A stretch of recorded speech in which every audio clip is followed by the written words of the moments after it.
Hello, and welcome to another Mikereative Cast. Hi, welcome. We're here to talk about a couple articles for your Sunday pleasure, and we got two goodies for you. So, Vince, to Yes. start off, I am going on vacation. I am going to France, Lucky. and I am going to have so much fun. So, what we're actually doing is we're getting some pre-recorded video going on, right? Some footage. Yeah. So we're gonna have the 2 Sundays that are coming are gonna be dropped. We actually are just gonna do simultaneous podcast for you guys, and then drop them week by week. That way you guys still get your Sunday content, podcast content. So yeah, let's go on with the beer of the show. Beer of the show. I have a few German friends that I met in college, and they actually came to visit, and we all hung out with them, and they brought us a 6-pack of beer from Germany. It's, I guess, from a little village. I don't know where, and it's all in German, so this doesn't help. But it's called Gundelsheimer. That's probably the Gundelsheimer. I think and that's the the brewery. Orgel-Festbier is the beer. So it's just, well, it's probably just a lager, huh? Does Yeah, it it's smell probably like just a lager. Yeah, it's a lager for sure. All right. Yeah. Well, this is like official German beer. Beer. So hopefully it's like, some good shit.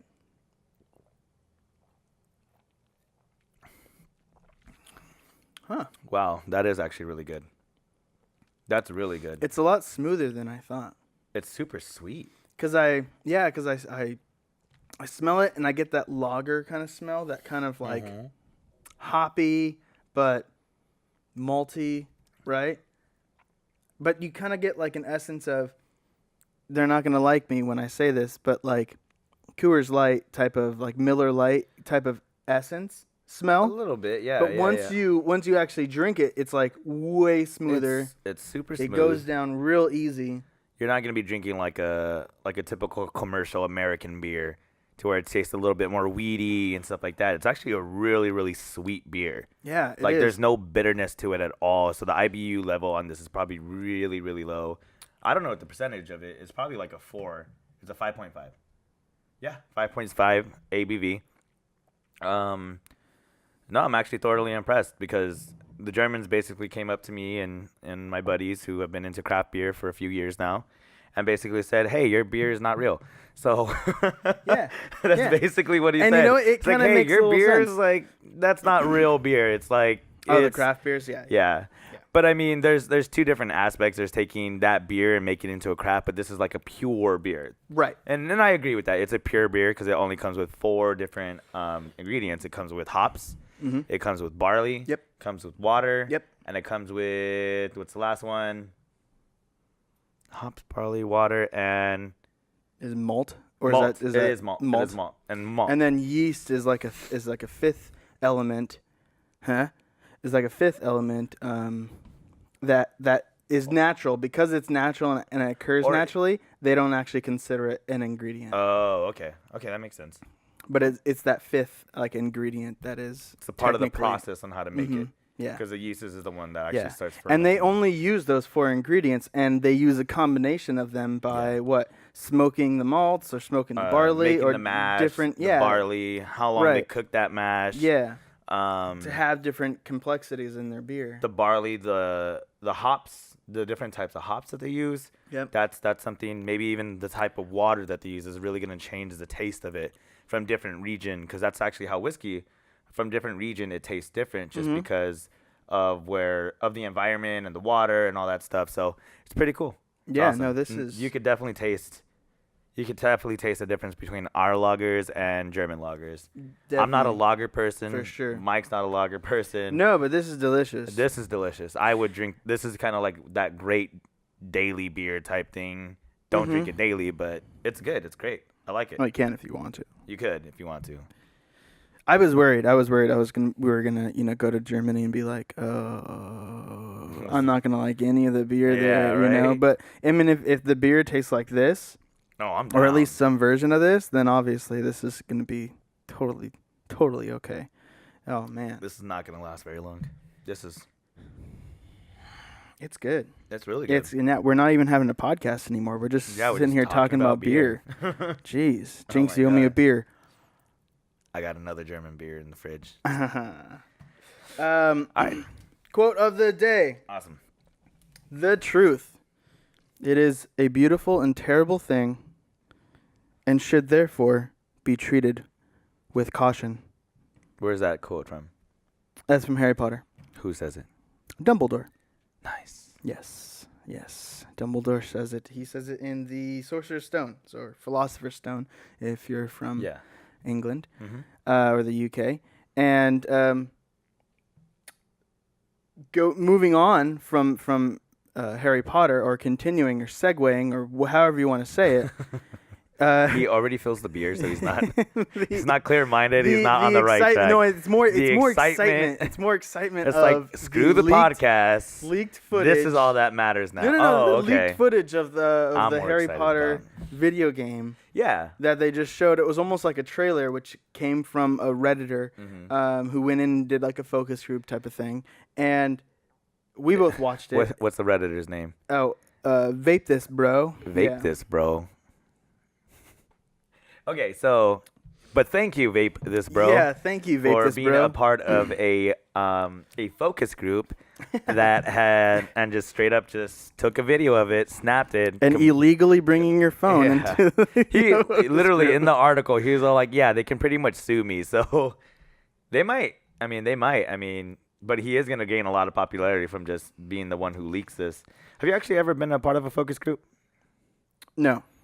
It's a lot of fun. I've seen like movies that are supposed to come out. I'm not going to risk it because I don't feel like getting copyrighted or any legal things. But yeah, there's like a few movies, a few, different things that kind of came out. And then you just basically got to like rate it or think of your opinion. So that's awesome. So hopefully he gave good opinions. Yeah. Seriously. So let's talk about what you think. What did you think about it, seeing it? Okay. So let's see. I don't want to say my whole life. But ever since I went through and read all the books and read and watched all the movies, and I sat there and I play through my video games, I'm like, dude, I would love to just be in a world, especially like Skyrim, where I just run around and I just explore, or Fallout, where you just run around and explore. It's like I would love to have a Harry Potter universe type game where I would be doing the same thing, where I could just run around, I have a wand and I can just point at things and just, you know what I mean? And and Lego Harry Potter was the closest thing for me on that. Because you actually had duels, you actually had these fun little things. And there were obviously like the AAA, Harry Potter and the Deathly Hallows Part 1, for PlayStation 3 or whatever it was. You know what I mean? Like there were those like where you actually go through the storyline as Harry Potter, but I wanted to be somewhere I can create my own character. Yeah. You know what I mean? Or like Lego, I could switch between different characters and everything.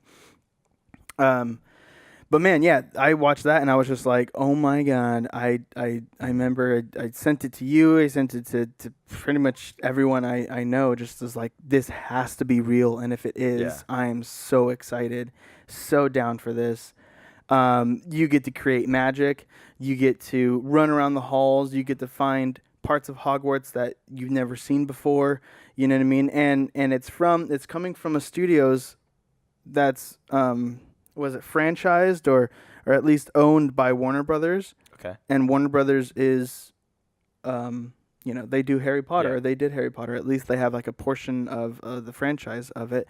And so I can see them trying to do a Harry Potter game within the midst of Fantastic Beasts. Yeah. There's going to be the 5 movies, right? Yeah, the 5. Mm-hmm. So they can have a game that comes out around that time. I'm sure that game's going to get really hype and really, everyone's going to get super excited for it.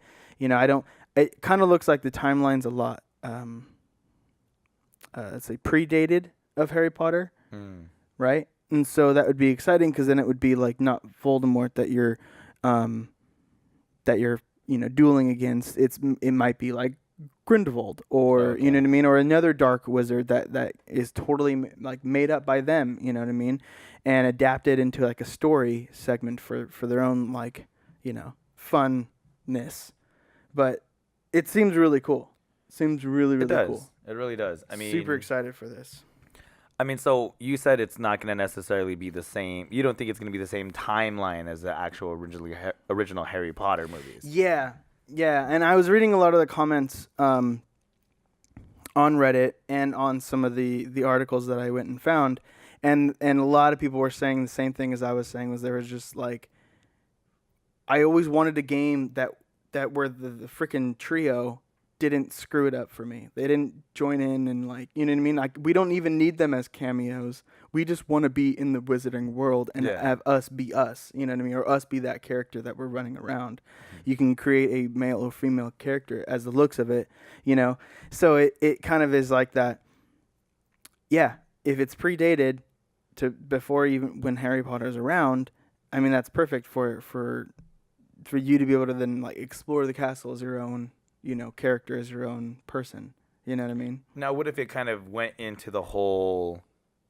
What if it started off pre-Harry Potter and then eventually went into the whole like Harry Potter line and stuff like that? So, or would you rather it be in between Grindelwald and the whole Harry Potter storyline? I'd rather be in between. Mm-hmm.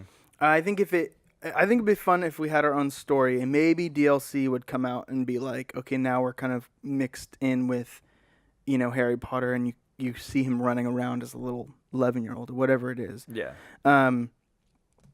Only because, again, the minute they're in the game, you then have to make sure that your focus is on them too. You know what I mean? To see them like, oh, there's Harry and the dragon chasing him, while they're out doing your own thing. Like, that would be kind of funny, but at the same time, it's like I want to just explore and just have that focus just be on my character or on whatever it is. It's really giving yourself an opportunity to really be a part of Hogwarts and that whole wizarding world without having to worry about Harry Potter and that story. And that story. Yeah. You're free to do whatever you necessarily want, which would be great if they took it from like the game that we talked about.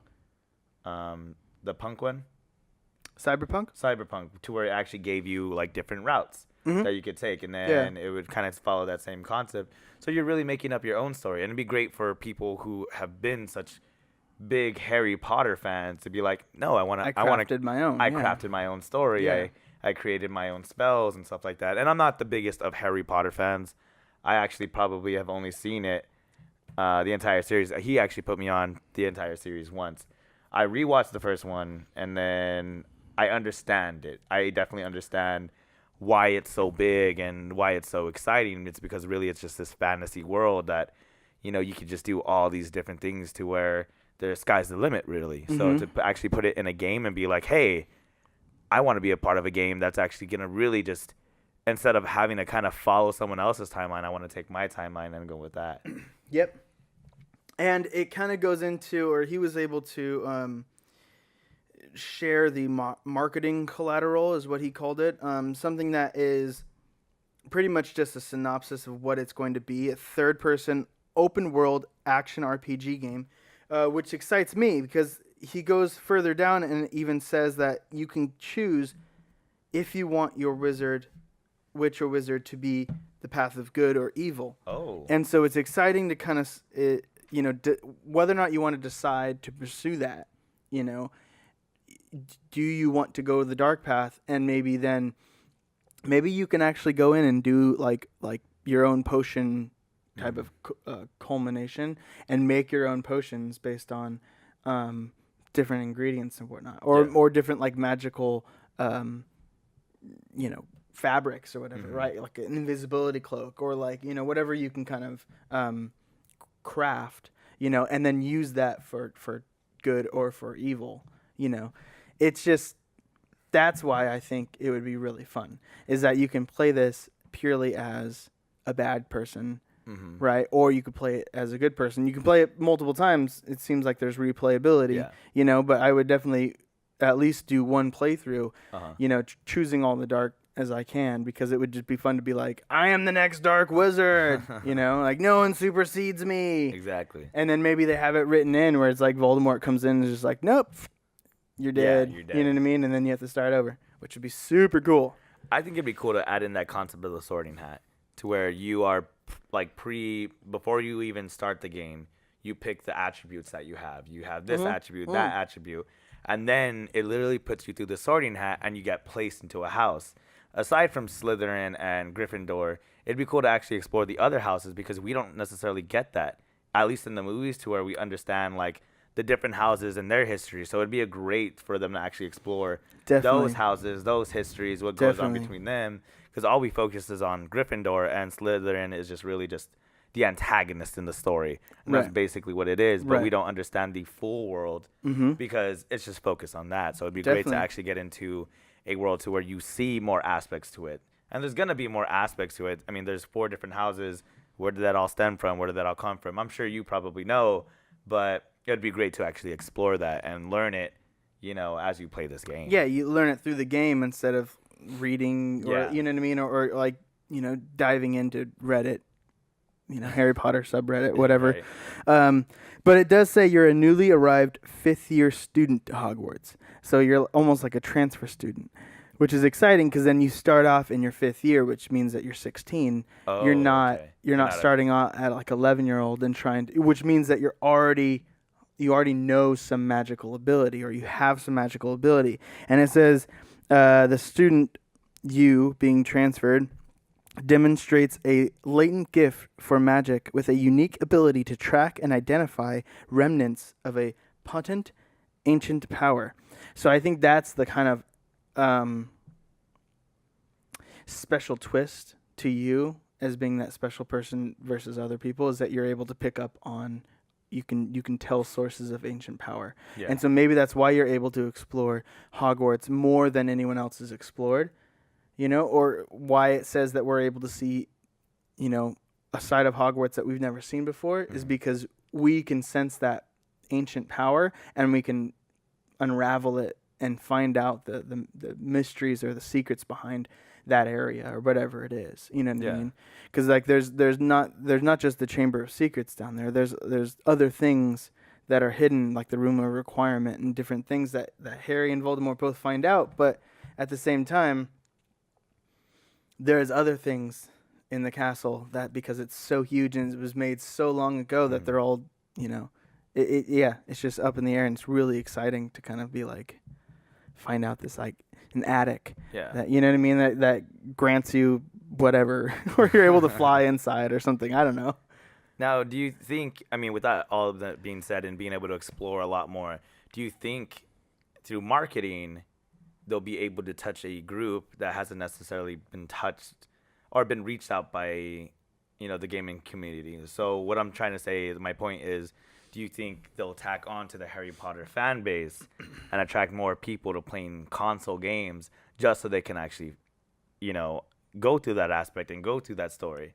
I think so, for sure. I think so. I think they're tacking it on because the new movies, Fantastic Beasts, they're not saying Harry Potter universe. They're saying the magical world, you know, of Harry Potter or whatever it is, right? Or they have a certain like way of saying it where they've pretty much removed Harry Potter's name. The Wizarding World of Harry Potter? Is that the Wizarding World, or like something like that. But they have that. And so I think what they're going to be able to do with that new name, with that new tie-in, is that they're like, hey, you've always wanted your letter. Your letter's come in the mail. Yeah. You know what I mean? Like, here it is on PC, on PS4, on Xbox One. Yeah. You know what I mean? On the Switch. Maybe on the Switch. And you know, take it on the road with you. But it's that, I think, would be a great marketing ploy, to be able to initiate that kind of like, hey, your deepest, you know, darkest desires. Right. You know, it'd be awesome to be a part of Hogwarts. Right. You know, it'd be awesome is each game came with a letter when you opened it up. Ooh. That'd be cool. That'd be super cool. That'd be cool. I'm patenting that. I can't, but, you know, whatever. Give us a call. Give us a call. Software. We have plenty of ideas. But no, I mean that'd be cool for them to be actually invited like that. I'm sure they've thought of it. Yeah, I'm sure. Whatever. We should have been part of that. I don't even watch Harry Oh, Potter. it is. Yeah, it says set in the 19th century, so the 1800s. Oh. So it is predating Harry Potter. Harry Potter. What sure. timeline is that though? Because I think that's even before. I think that's even before. Grindelwald. Yeah. Grindelwald, because the 1920s is the first Fantastic Beasts. That's really where to find him. Yeah. That's really interesting. So this is all if that's true, the 1800s. That's before Dumbledore. That's before the houses are even made. No, houses were made way back in the 1500s. Or further back than that. But maybe Dumbledore might actually be one of the students there. Oh. Because he was born in 1820 something. Because at least then you would actually get that side of Dumbledore in that entire generation. You see him as a kid instead, You see him a part of the actual game. Maybe he's something that's like a cameo. Side mission or something like that. That'd be cool. I think that'd be cool. It's a great concept. Mm-hmm. All right. How many hours would you want it to be? Of gameplay. Of gameplay? Of gameplay. This is an important question for Michael. 60. Really? Yep. I think that's a fine line between I can pay attention and I can expand on the main story. If the main story is just 60 hours, which is a standard AAA game, then there's going to be all the side content and all the other exploration. Okay. You know what I mean? I thought you meant 60 total, like including all the side quests and stuff like that. Oh, no. No. So 60 for the main story. 60 for the main story. Because the other stuff always varies depending on how much you want to play. You know what I mean? Or how much you really get into it. So it'll range from 60 to 200 if you really want to play it that much. You know what I mean? So that's why I always kind of choose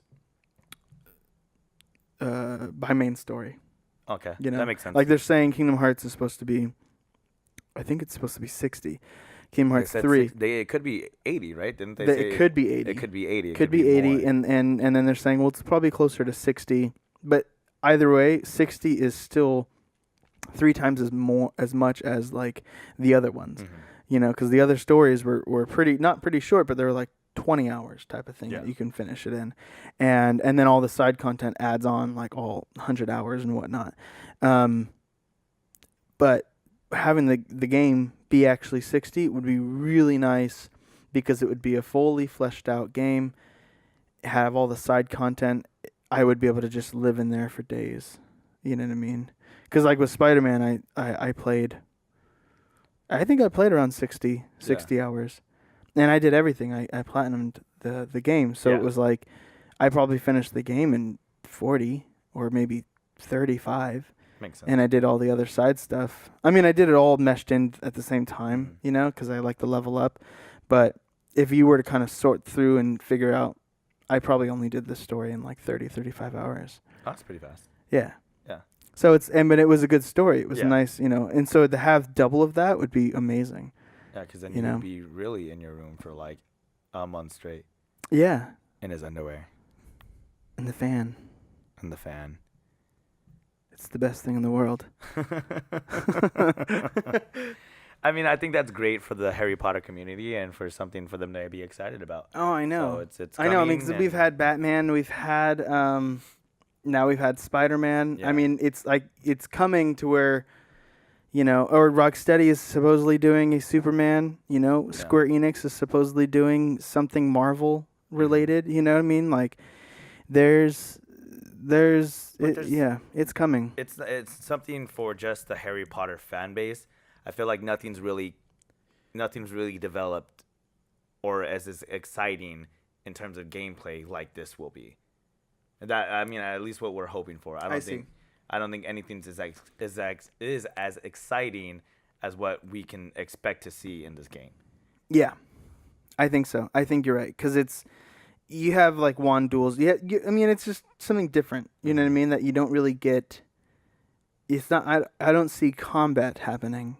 No. You know what I mean? It's always going to be ranged because you always have your wand. You're always far away. You know what I mean? And so there's that kind of almost like puzzle set piece type of thing where you can kind of crowd down, you know what I mean? Or I guess shooter style too. You can kind of crouch and, shoot your spell and then crouch down again, and you know what I mean. I could just see him him playing his video game and then whatever. I know. Imagine if it was like motion. Like imagine if it was on Switch. Yeah, and if it was on Switch, it'd be perfect. And it was motion censored or whatever. So you have your right hand or left hand, whatever you want to do to like move your guy, and then you have your other hand where you can actually do the wand motions and stuff like that. I think it'd be perfect. It'd be amazing. I think it'd be perfect.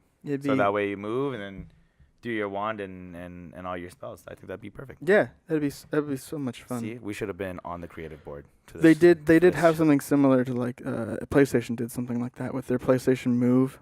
And it was like you were just a kid. It wasn't like this where it was more like a click and like a story kind of narrative. Oh, okay. Story, right? Where you're in classes and you kind of like learn the spells, and so you get it's all first person, so you get to do like the spell movement and everything like that. Which would be really cool to learn how to do the spell movements, because you really would have to master it yourself. Yeah, because if exactly you didn't do it, hit. Yeah. Yeah. Or somebody shocks you and you do it wrong, then it's like the spell doesn't happen, Yeah, exactly. Wow, there's so many different ways that they can go with this. Yeah, totally. All of our ideas have been good. Please hire us. Okay, we'll be back with the next item on the list. Okay, second part of the podcast, Venom. Mm-hmm. And this is the Venom premiere happened just last week on a, I think Monday night or something. Did they premiere the entire movie? Oh, they did, huh? Mm-hmm. That's awesome. Yeah. So it should be coming out pretty soon after this premiere. But a little article showed up on telegraph.co.uk. I was like .uk, right? I was like, but it was pretty much talking about how Tom Hardy's favorite scenes from the new movie Venom were all cut. About 30 to 40 minutes of footage that he just loved. He says and I quote, he says, "Mad puppeteering scenes, dark comedy scenes, you know what I mean? They just never made it in." And things that he really enjoyed. And it kind of worries me. It kind of worries me a lot, because they made this PG-13. Everyone was kind of just really hoping for a rated R cut. Mm-hmm. And they made it PG-13. And that just goes to show that a lot of the favorite parts that he got to film, or he said he enjoyed watching, were the parts that were cut. Yeah. Right? I mean, those were possibly the rated R kind of scenes. You know what I mean? Like the ones that just weren't going to cut it with the PG-13 or with the the censorship board.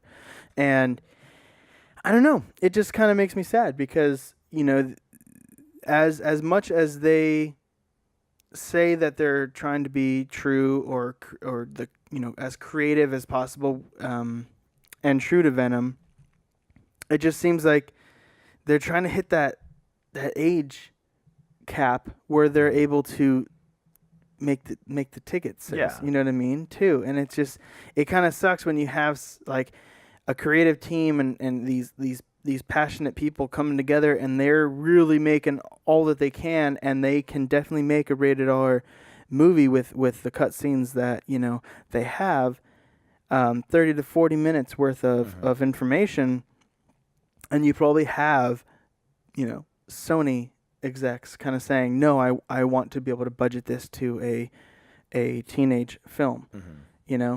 It's at the end of the summer.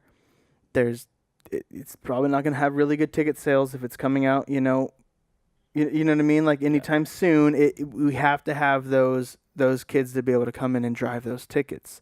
Mm-hmm. And it just is unfortunate, you know what I mean? Because I would really, really hope that they turn around and they have a rated R version, like at Blu-ray at the end kind of thing. But in the article, it does go into saying like they don't have a cut rated R at all.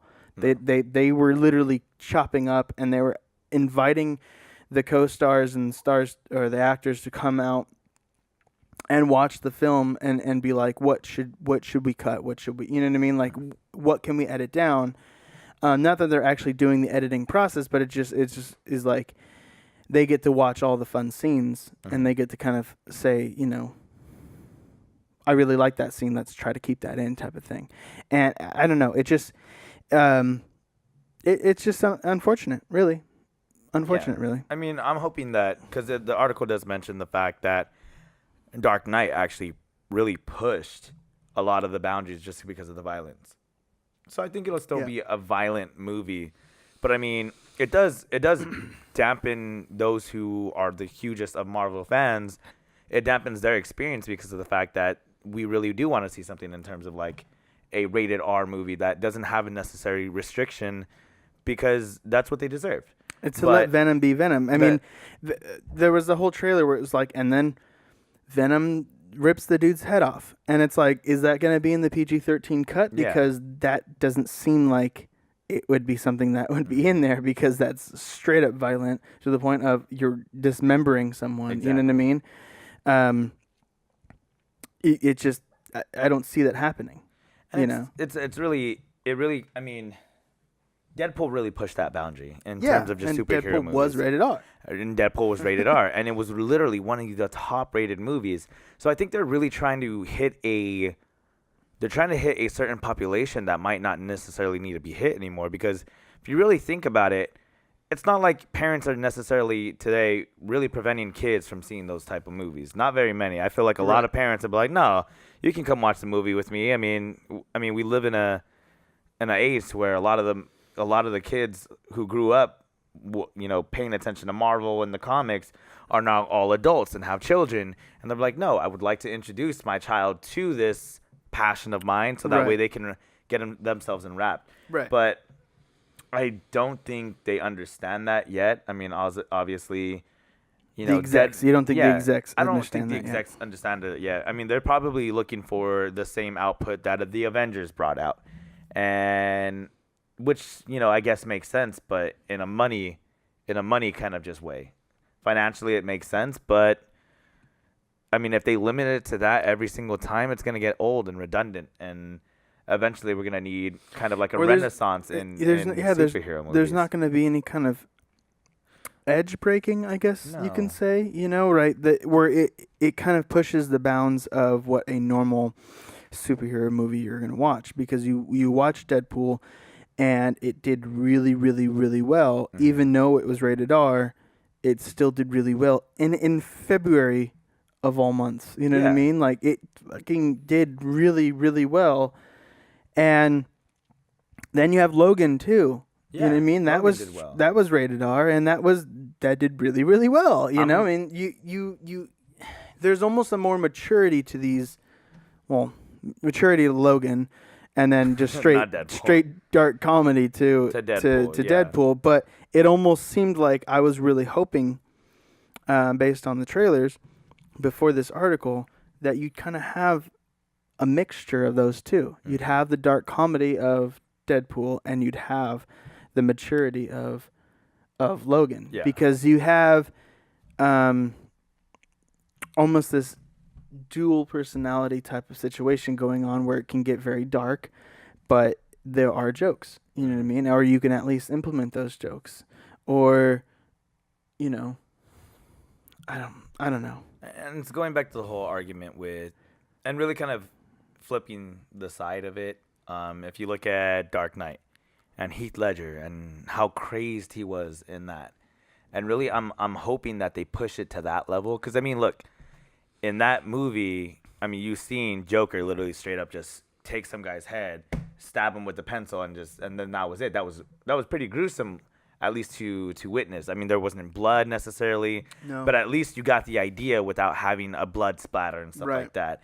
So he killed the dude in less than 5 seconds. Yeah, he did kill the dude in less than 5 seconds. So I'm hoping that all they're really missing in this whole aspect is not necessarily the violence or the jokes. It's really kind of the profanity that would come with it. So you don't want to necessarily take your kid to something that's going to be like Deadpool, where it's profanity heavy, but I'm hoping they push that boundary like they did with The Dark Knight, especially in this aspect, because they really are taking kind of like a darker turn with Venom. Right. It doesn't seem like it's going to be like a light and, and Venom never was. Yeah. He was always kind of a dark comic or the more serious tone, or at least more mature, or at least more not mature in the sense that more mature. More adult like. Whereas like you have jokes and you say funny things, but it's like they were adult kind of like style jokes. You know what I mean? And it just I don't know. I'm going to watch it, and I'm going to be excited to see if it actually turns out really well. Mm-hmm. But I will be pretty sad if it is, just to know that they could have made it better. Yeah. You know what I mean? To watch something and be like, oh, it's just not hitting it. You know what I mean? Like it's just not hitting it with me. What could they have done? Well, they probably could have added those 30 to 40 minute cutscenes that could have made it rated R, that could have made it a little bit more edgy, or you know what I mean, or whatever the. No, I mean, maybe this is an idea. This is a thought.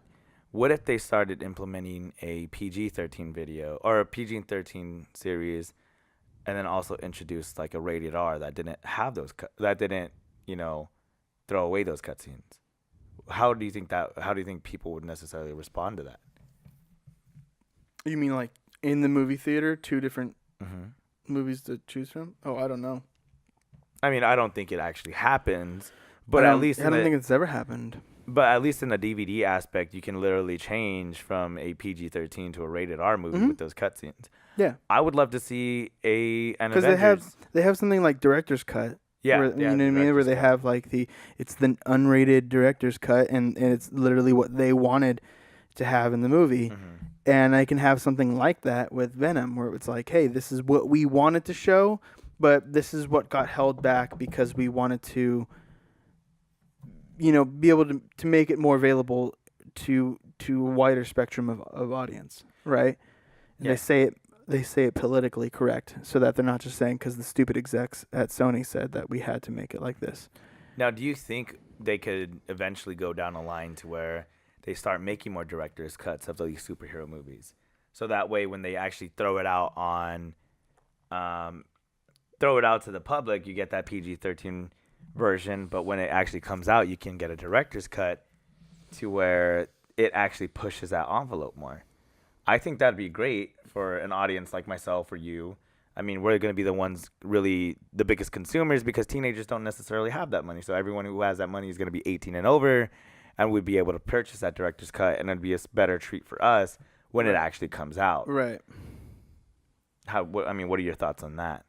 I think that would be pretty smart marketing to say, come see it at the movie theater. Did you enjoy the story? Great. 6 months later, you enjoy the story. Now see what the director wanted, right? It's the unrated version. It's the things that we couldn't include to make this PG-13. Now, I don't think Marvel's ever going to take that step because of Disney and the way that Disney has their policies and their strict guidelines to their movies and their, whatever it is, because they even have rules for the actors. Yeah. Right. They need to have a certain diet. It's all in their contract. If you're with Disney, you have to have a certain way of your lifestyle. You know what I mean? Disney doesn't necessarily take control of the whole Venom series, do they? No, because it's Sony. It's Sony, right? So at least in those aspects, in terms of Sony and all these other companies who own the rights to different movies, and used to be Fox, maybe they can take that because obviously they pushed the envelope with Logan. Right. They pushed the envelope with both Deadpools. And we were actually probably, at least myself, was actually hoping that this would be a continuous thing, that they would continue to start pushing the envelope with these movies because it really does attract the older audience. I want to see a little bit more than a family-friendly movie. Right. Exactly. I mean, because you go and watch movies like Sicario and stuff. Like, right? You go and watch these action-packed movies that are rated R, and they do really well in the movie theaters. Yeah. It's the generation that we're in. We're all 20 to and beyond. In that generation, we'll watch the rated R movies, you know what I mean? Or we Yeah. want to see those type of films.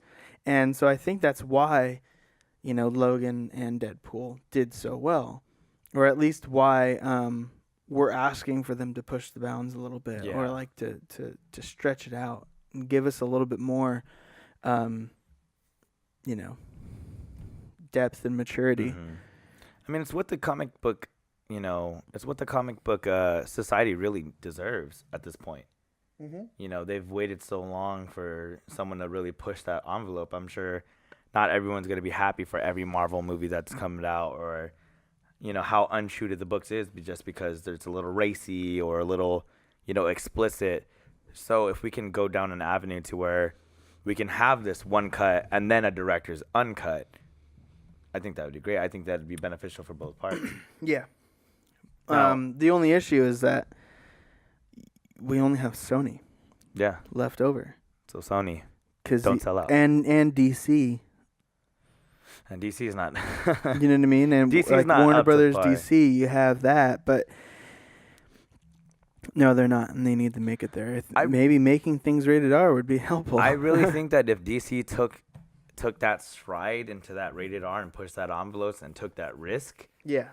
I think it would pay off dividends. Right, and you don't need to have it for everyone. It's not like No. we're saying make Aquaman rated R. No.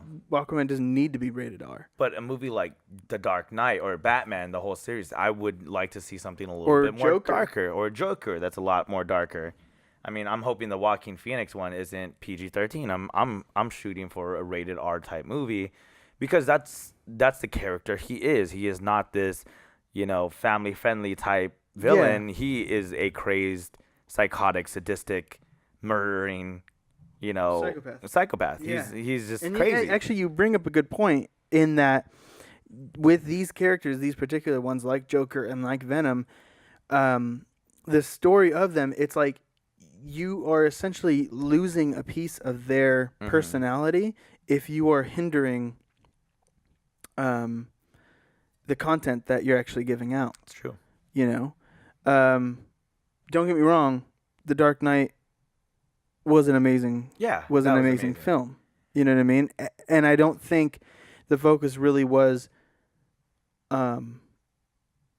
Joker in that sense, because I think Christopher Nolan had an idea of the duality between the Dark Knight and the Joker, Mhm. and he was able to keep it PG-13 but still show the psycho Yeah. behind it. But when you're actually looking at a full standalone Joker movie, or a full standalone Venom movie, or a full standalone, let's see, another dark superhero, you want to have, you don't want to hinder their personality, or at least hold them back in their how they would react, or how they would, you know what I mean? Like, you don't want to hold them back of their personality, their character, and make them something that they're not now. You know what I mean? That I think you bring up, that's a good point that you bring up, because it's like, I mean, these are not wholesome characters. These are characters who are at an extreme and really kind of push the envelope. and when you're going Even with the comic book series, if you look at this comic book series and actually take time to read that, it's really crazy stuff. Like, if you, especially as comics have evolved and continued, And they've matured. they've really pushed the envelope in comics. You look at comics like, wow, and you keep flipping the page. This is crazy. Like, this is crazy stuff. There's blood. There's, sex. There's violence. There's all this stuff that we have now limited to our population through these movies. Mm-hmm.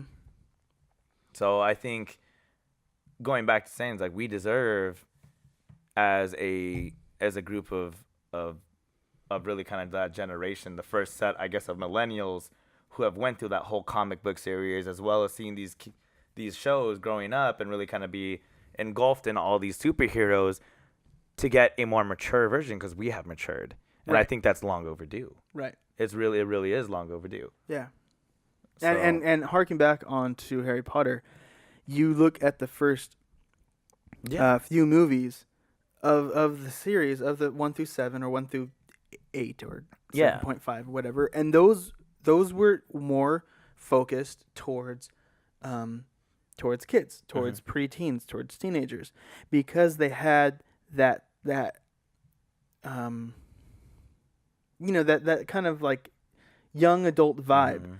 But as you progressed, you know what I mean? Even Warner Brothers knew it, to the point of their actual logo before the movie went from a really bright, happy, cloudy logo to at the very end, literally it's decaying and like splitting up, and you're passing through it like the gates of Malfoy Manor. You know what I mean? Like they know that it was getting more mature and more, intense. And those movies went from PG to PG-13. They upped the ratings on it because of the violence, the increased, kind of. And so it's like, we want to see that too, because we've gained in age and we've gained in maturity, and we want to be able to see the things that we've read, the mature things that we've read, and be able to watch them now too. Yeah.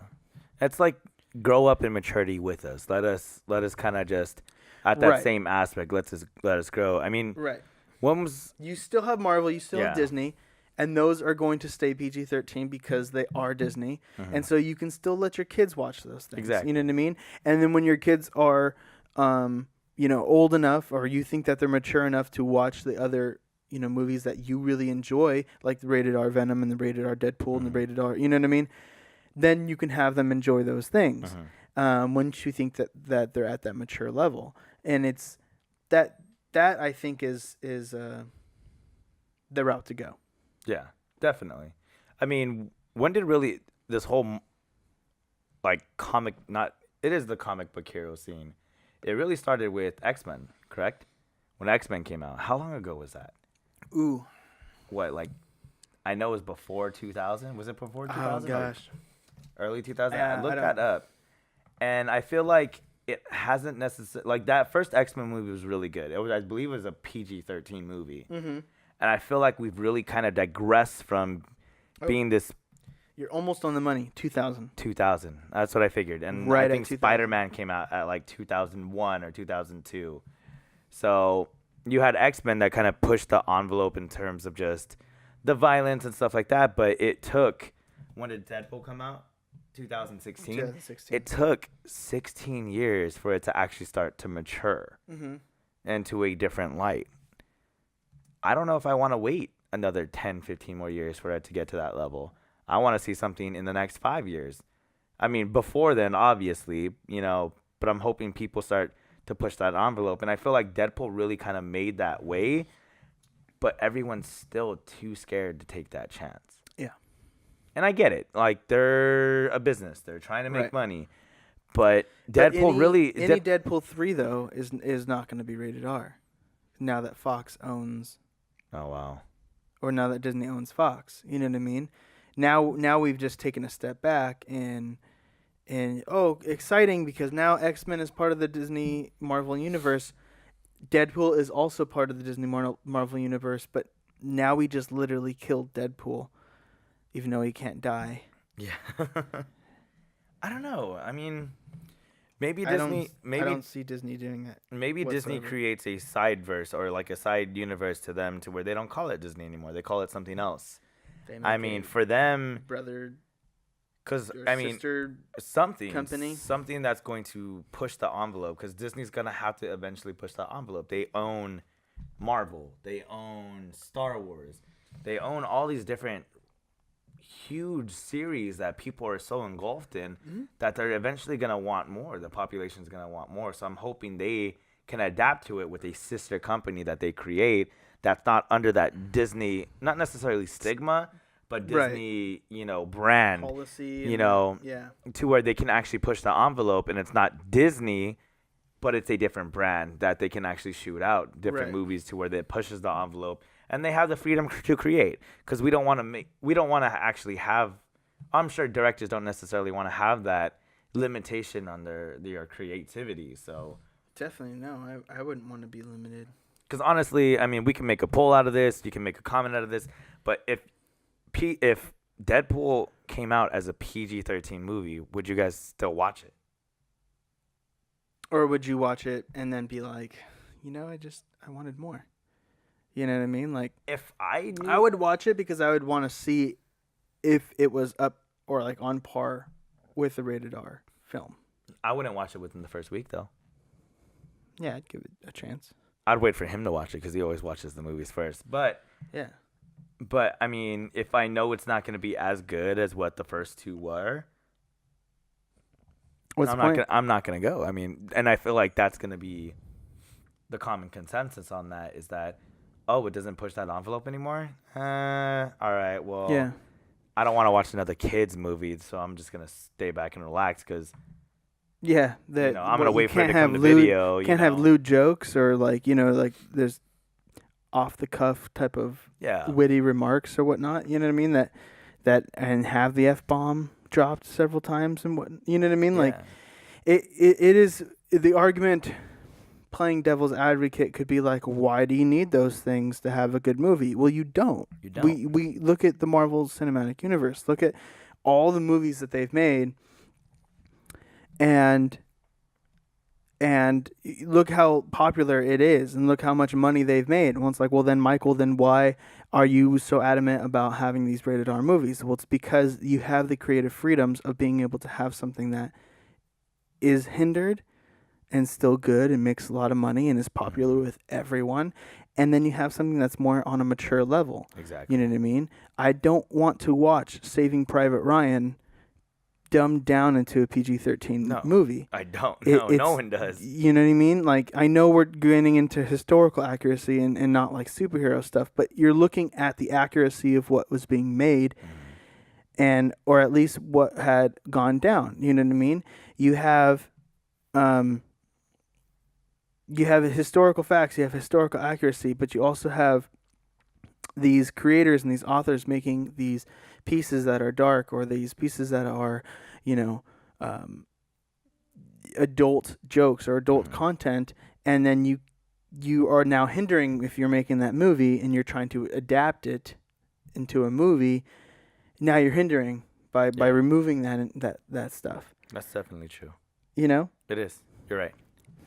So I mean, I guess we just gotta wait and see what Disney's really gonna do with their movies now that they're in creative control of X-Men, and I feel like they were going the right direction with Logan. Like that was like, that's my favorite X-Men movie. I'm gonna be honest with you, that was my favorite X-Men movie. Yeah, just because they took a darker path, a more mature version. Just because the X-Men movies were becoming like, all right, well, this is kind of the same old redundant thing. But no, Logan took it to a different level, and I was like, "That's great." It was more film. It was more film than it was an actual superhero movie. It was more. It was not necessarily. It was more story. Yeah. Yeah. It was an actual story that was cinematic more than it was just a superhero movie. It was. Yeah. It was more. Yeah. It was more, and that's. I mean, Deadpool was more in a different sense. It wasn't necessarily a story, but it was more in the sense that it was something that was different, and I think pushed. if they pushed, yeah, and if they continue down that route, we'll start getting more blockbuster hits with these. I mean, I honestly regret that I didn't see Logan in theaters, just because I thought it was so good. I was like, man, I would have paid to watch that movie in theaters. Oh, it was so good. It was so good. It was so sad too. It was a really sad movie. Yeah, tearjerker almost, but yeah. So let us know what you think down in the comment section down below. Should Venom have a rated R version? So that's the question of the day. Should Venom have a rated R version? Let us know your thoughts down in the comment section down below. And as always, thanks again for watching the Mikereative Cast this Sunday. We hope you enjoyed it. Please check out the links and descriptions down below of the articles that we reviewed so that you can review and read them yourself. Thank you so much for being here, Vince. Enjoy the German beers. Yes. Cheers, sir. Prost. Prost. And have a good day. You too. Good rest of the week. 2 weeks. 2 weeks. Goodbye. Goodbye.